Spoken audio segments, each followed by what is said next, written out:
आप सुन रहे हैं गूंज 90.8 FM, आपकी अपनी आवाज, और मैं हूं आपके साथ आपकी अपनी आरजे कल्पना। और आज गूंज के टॉक शो एक मुलाकात में हमारी खास मेहमान हैं डॉक्टर वंदना भूपेंद्र प्रेमी, संयोजक बेटी है तो कल सामाजिक संस्था। मैम, बहुत बहुत स्वागत है आपका गूंज में। Thank you very much. Ma'am, से जैसे कि सारा शहर आपको जानता है और आपको परिचय की जरूरत नहीं, लेकिन फिर भी मैं चाहूंगी मैम आप अपने बारे में हमारे लिसनर्स को बताएं।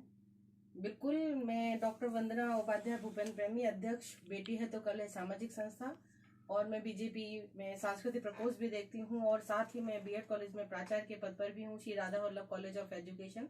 साथ ही मैं पीसीपीएनडीटी एक्ट की मैं मेंबर भी हूँ। तो ये सारे दायित्व मैं निभा रही हूँ, साथ ही गृहिणी और एक माँ भी हूँ। बिल्कुल मैम। आज हम मैम से जानेंगे बहुत सारी बातें उनके बारे में, उनके सफर के बारे में। तो मैम, सबसे पहले तो मैं यही जानना चाहूंगी, बेटी है तो कल सामाजिक संस्था की आप संयोजक हैं, तो मैम कैसे इस संस्था का विचार आया और कैसे इसकी शुरुआत हुई? बिल्कुल, किसी भी कार्य को करने के लिए हमें उन परिस्थितियों से गुजरना होता है, उनसे रूबरू होना होता है कि जब हमारे मन में एकदम क्लिक हुआ कि हमें एक काम करना है। जब 2005 में मेरी शादी हुई तो उसके बाद मेरा फर्स्ट इशू आया, मेरा बेटा, मैं प्रेग्नेंट हुई तो आशीर्वाद मिलता था कि बेटा हो। तो मन में एक विचार आया कि फर्स्ट है कि चलो जो भी हो, एक मन में आता था कि बच्चा हो, जो भी हो, स्वस्थ हो, ऐसा क्यों नहीं कहते, आशीर्वाद देते। लेकिन ईश्वर की कृपा से मुझे बेटा हुआ। लेकिन कुछ समय के बाद, 4 साल के बाद, हमने फिर प्लानिंग करके दूसरा इशू किया कि हमें बेटी चाहिए थी, क्योंकि बेटियों से लगाव है। कहते हैं पूरा परिवार तभी होता है जब घर में एक बेटा और एक बेटी हो। तो जब हम आशीर्वाद लेते थे तो तब भी हमसे सभी लोग यही कहते थे कि एक मौड़ा और हो, कि जोड़ी बन जाए। तो मन में विचार आया कि आज भी कहीं ना कहीं भारत में आज भी लड़कियों की दशा में सुधार नहीं है। लोगों के मन में आज भी बेटे की इच्छा ज्यादा है।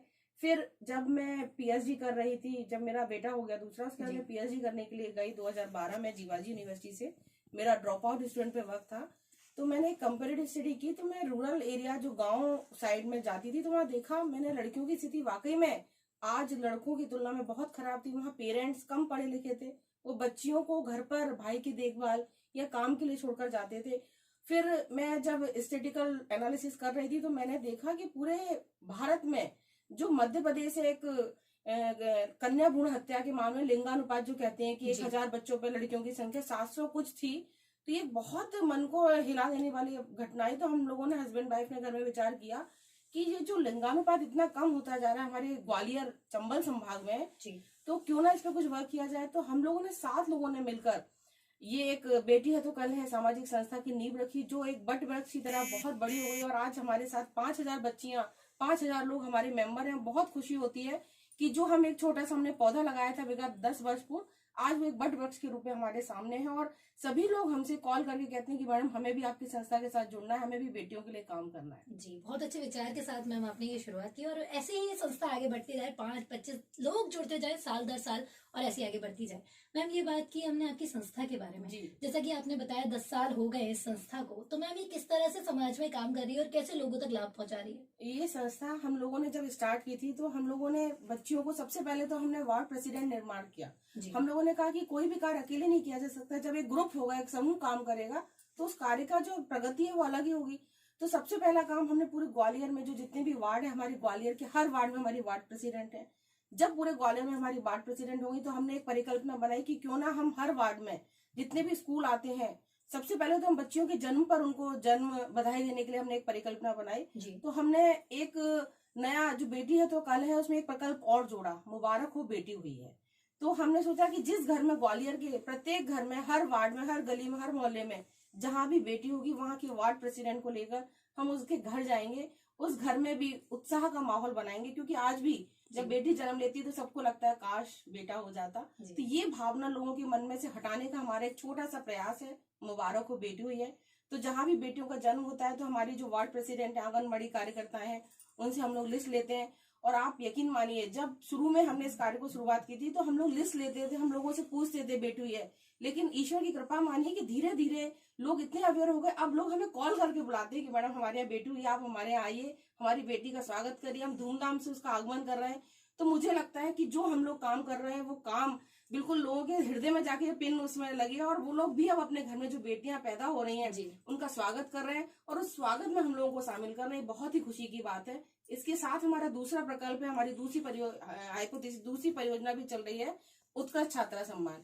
इसको भी हमने पूरे ग्वालियर विधानसभा की तीनों विधानसभाओं में हमने फैला रखा है। ग्वालियर के जितने भी स्कूल हैं उसमें 9, 10, 11, 12, क्योंकि ये जो बच्चियां हैं ये आगे जाके कॉलेज में जाएंगी और आगे कॉलेज से बाद देश का निर्माण करेंगी। तो हमने कहा यहीं से बच्चियों को मन में ये भाव आ जाए कि हम बेटा बेटी में कोई फर्क नहीं करना। हमने उत्कृष्ट छात्रा सम्मान रखा। हम हर स्कूल विद्यालय से लिस्ट लेते हैं, वहां से 1st, 2nd, 3rd छात्राओं का चयन करते हैं और उनको सम्मानित करते हैं, उनको पेरेंट्स को भी बुलाते हैं और उनको गौरवान्वित होने के क्षण देते हैं कि आज आपकी बेटी ने आपका नाम रोशन किया है। तीसरा प्रकल्प था, हम लोगों ने एक बहुत अच्छी सोच की कि किसी भी घर के आगे उसके पापा का नाम लिखा रहता था नेम प्लेट पर। हमने एक नई योजना चलाई कि बेटी है तो कल की जितनी भी वार्ड प्रेसिडेंट है उसका घर उस बेटी के नाम से पहचाना जाए। तो हमने उन बच्चियों के नाम की नेम प्लेट पूरे शहर में लगवाई जो हमारी वार्ड प्रेसिडेंट है। तो इस प्रकार हमने बेटियों को, महिलाओं को केंद्रित करके जितने ये 3 प्रोग्राम चलाए अभी तक। हमने हमारी पहला मुबारक हो बेटी हुई है, दूसरा हमारा उत्कृष्ट छात्र और तीसरा बच्चियों की नेम प्लेट से उनके घर को जाना जाए। तो एक समय के साथ परिवर्तन भी हुआ है, मुबारक हो बेटा हुआ है से मुबारक हो बेटी हुई है। समाज में परिवर्तन आया है और परिवर्तन ही संसार का नियम है और अच्छे परिवर्तन होते रहने चाहिए समय के साथ साथ। बारे में बात किया। दूसरी ओर आप बीजेपी की सांस्कृतिक प्रकोष्ठ का दायित्व भी आप पे है। तो मैम इस नाते आपके क्या क्या दायित्व हैं? जी, हमारी जो सबका साथ सबका विकास की परिकल्पना को लेकर हमारा ग्वालियर काम कर रहा है। आप देख रहे हैं विकास की गंगा पूरे ग्वालियर में बह रही है, मध्य प्रदेश में बह रही है, पूरे भारत में बह रही है, क्योंकि बीजेपी का साथ है। जो है बीजेपी कहती है कि सबका साथ सबका विकास, हमें विकास आना है और इस विकास के साथ आज हम देख रहे हैं हमारा ग्वालियर बदल रहा है। वाकई में हमारी सड़कें साफ हो रही हैं, सफाई का ध्यान रखा जाए, हरियाली आ रही है। तो हर मानक पे हमारा ग्वालियर बदल रहा है। ये ग्वालियर तभी बदल सकता है जब ग्वालियर की जनता हमें सहयोग प्रदान करे। तो हम लोग सांस्कृतिक प्रकोष्ठ के माध्यम से जो भी हमारे प्रदेश के कार्यक्रम होते हैं उनको समय समय पे करते हैं। अभी हमें हाल ही में एक प्रोग्राम मिला था हमारा मध्य प्रदेश के ऊपर, हम लोगों ने बहुत अच्छा काम किया था, उसके लिए हमें प्रोत्साहित भी किया गया। साथ ही हमें विभाजन विभीषिका का एक प्रोग्राम मिला था। उससे पहले हमने जो मध्य प्रदेश का जो पुनर्गठन हुआ था उस दिन क्या हमें भी कार्य मिला था। तो इन चीजों को लेकर सांस्कृतिक प्रकोष्ठ काम कर रहा है और ग्वालियर की विभिन्न संस्कृतियों को समावेशित करते हुए हम पूरे भारत की संस्कृतियों का समावेश कर रहे हैं ग्वालियर की संस्कृति में। और इस प्रकार के कार्यक्रमों का भी आयोजन कर रहे हैं कि अगर कोई संस्कृति विलुप्त हो रही है तो उसको भी लेकर आ रहे हैं और उसका भी प्रदर्शन कर रहे हैं। इसमें हमारे जिला अध्यक्ष जी और ग्वालियर के सांसद जी, हमारे विधायक जी, सभी का हमें सहयोग समय समय पर मिलता रहता है और मार्गदर्शन भी मिलता रहता है। हम ग्वालियर की संस्कृति जो विरासत है उसको आगे बढ़ाने का काम कर रहे हैं इसके तहत। मैम बहुत अच्छा काम करें, जानना बहुत जरूरी है और उन्हें जानेंगे तभी जब वो जब जान पाएंगे जब हम उनके सामने उस ढंग से प्रस्तुत करेंगे हमारे गौरवशाली अतीत को। तो ग्वालियराइट्स, अभी हमने मैम से बहुत सारी बात की। मैम बात करें, आप इन सब दायित्वों के अलावा आप प्रिंसिपल भी हैं कॉलेज में। तो जैसा कि आपको पता है कि एग्जाम आ रहे हैं, बोर्ड एग्जाम्स निकट हैं और CBSE बोर्ड के तो चल भी रहे हैं। ऐसे में बच्चे बहुत ज्यादा प्रेशराइज हो जाते हैं, तनाव की स्थिति, कई बार अच्छा प्रदर्शन को लेकर उन पर बड़ा प्रेशर होता है कि क्या करें क्या ना करें, अलग ही उन पे एक प्रेशर चलता है। तो उन्हें आप क्या कहना चाहेंगे? मैं बिल्कुल बच्चों से ये कहेंगे कि बिल्कुल प्रेशर नहीं लेना है। अभी हमारी मध्य प्रदेश सरकार ने, भारत सरकार ने अभी एक मेक इन इंडिया में खेल, ये अभी परीक्षा पे चर्चा कार्यक्रम का आयोजन किया था। मैं उसकी संयोजिका भी थी। पूरे ग्वालियर में जो प्रोग्राम किया गया था उसमें हमने बच्चों से बुलाया था, इन्वाइट किया था और पूरे ग्वालियर के बच्चों ने बहुत बढ़ चढ़ कर इसमें हिस्सा लिया और उन्होंने अपना जो स्ट्रेस है, अपना जो मैनेजमेंट है उसको कैसे प्रदर्शित करना, उसको चित्रों के जरिए वो कह रहा था कि हम अपनी जो समस्या है या हमें जो टेंशन है उसको हमें कैसे दूर करना है। तो बहुत अच्छा हमारा प्रयास रहा था। मैं बच्चों से यही कहूंगी कि वर्ष भर थोड़ा थोड़ा पढ़ते रहे, एकदम हेडेक ना लें। अगर आप वर्ष भर पढ़ते रहेंगे तो आपको एकदम पढ़ने की जरूरत नहीं पड़ेगी। टाइम मैनेजमेंट डिसाइड कर लें कि हमें दिन में 3 घंटे पढ़ना है। कोई भी चैप्टर है उसे एक बार पहले पढ़े, फिर पढ़े और तीसरी बार उसको बाद में पढ़े। अगर किसी चैप्टर को आपने 3 बार पढ़ा तो मुझे नहीं लगता उसको आगे पढ़ने की आपको जरूरत है। और किसी भी चीज को समझना चाहिए, उसको रटना नहीं चाहिए। मैं बच्चों से यही कहना चाहूंगी। और हमारे प्रधानमंत्री और मुख्यमंत्री जी बहुत अच्छा काम कर रहे हैं बच्चों को स्ट्रेस को दूर करने के लिए। परीक्षा पे चर्चा और अभी खेलो इंडिया का भी हमारे ग्वालियर में आयोजन किया गया है। तो ये चीजें हैं जो बच्चों के स्ट्रेस को कम करती हैं कि खेल खेल में भी हम पढ़ाई कर सकते हैं। तो ये सब चीजें हैं जो हम बच्चों को मंत्र देकर उनके पढ़ाई के स्ट्रेस को कम कर सकते हैं। जी, thank you so much ma'am. So Gwaliorites, जैसे कि मैम ने कहा, टाइम मैनेजमेंट सबसे बड़ी बात है कि आप पे 1 नहीं 2 नहीं 3 नहीं कई सारे दायित्वों का आप निर्वहन कर रही हैं। तो बहुत मुश्किल होता है अपने परिवार को भी समय देना और इन सारी चीजों को साथ लेकर चलना। कितना चैलेंजिंग रहता है मैम? सबसे ज्यादा जरूरी होता है कि फैमिली सपोर्ट। तो फैमिली सपोर्ट कितना? जी, पूरा फैमिली सपोर्ट है। मेरे हस्बैंड और मेरी फैमिली पूरा मेरा सपोर्ट करती है। और बिल्कुल चैलेंजेस हैं, किसी भी काम को जब हम करने निकलते हैं तो चैलेंज तो है, लेकिन कहते हैं ना कि खुद ही को कर बुलंद इतना कि खुदा बंदे से भी पूछे बता तेरी रजा क्या है। अगर आपने मन में ठान लिया और परिश्रम, किसी भी सफलता की कुंजी परिश्रम है। अगर आप परिश्रम कर रहे हैं किसी भी कार्य को करने में तो आपको सफलता प्राप्त करने से कोई नहीं रोक सकता। यही मैं आप सबसे भी कहना चाहूंगी कि कोई भी कार्य करें उसको 100% करें, शॉर्टकट ना अपनाएं, यही मेरा कहना है। तो शॉर्टकट ना अपनाएं और अपना पूरा 100% अपने कार्य में जरूर दें। और जैसे कि मैम ने कहा, सफल आप जरूर होंगे। और एक बात याद रखिए ग्वालियराइट्स, सफलता एक दिन में तो नहीं, लेकिन हाँ एक दिन आपको जरूर मिलेगी। जरूरत है आपको मेहनत करने की और कठिन परिश्रम करना भी पड़े ना, तो यकीनन जब सफलता मिलती है तो वो सारी चीजें अपने आप भूल जाते हैं।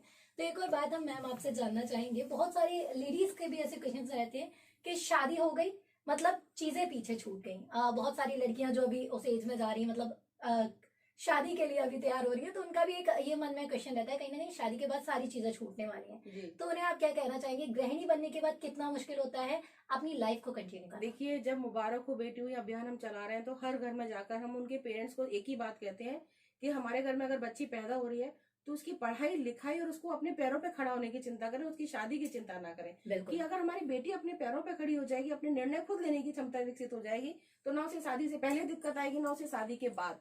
तो लड़कियों को मजबूत करना उनके पेरेंट्स ही सिखाते हैं। अगर शुरू से हम कहें ससुराल में जाके क्या करोगी, तुम्हें ये भी नहीं आता वो नहीं आती, ये भय का वातावरण निर्मित ना करें। अपनी बच्चियों को निर्णय लेने की क्षमता उनके अंदर स्वयं विकसित करें, तो शादी के बाद भी वो बहुत अच्छे से एक अच्छी गृहिणी, एक अच्छी नेता या अच्छी कार्यकर्ता की भांति अपना जीवन यापन करेंगे। और निश्चित ही जो नींव बचपन से रखी जाएगी, हमारी बेटियां बेटों से कतई कम नहीं है। और मैं बेटा विरोधी फिर कहूंगी नहीं हो, बस मैं चाहती हूँ कि हमारी बेटियों का भी सम्मान हो, उनको भी जीने का हक है और उनको भी आगे बढ़ने का हक है। बहुत वर्तमान में बेटियों के लिए, और ग्वालियराइट्स आपको तो बताया, चाहे बेटा हो या बेटी, कोई किसी से कम नहीं है। और महिलाएं तो आज ऑटो, टेम्पू, रिक्शा, प्लेन आप देख रहे हैं, हर फील्ड में आगे।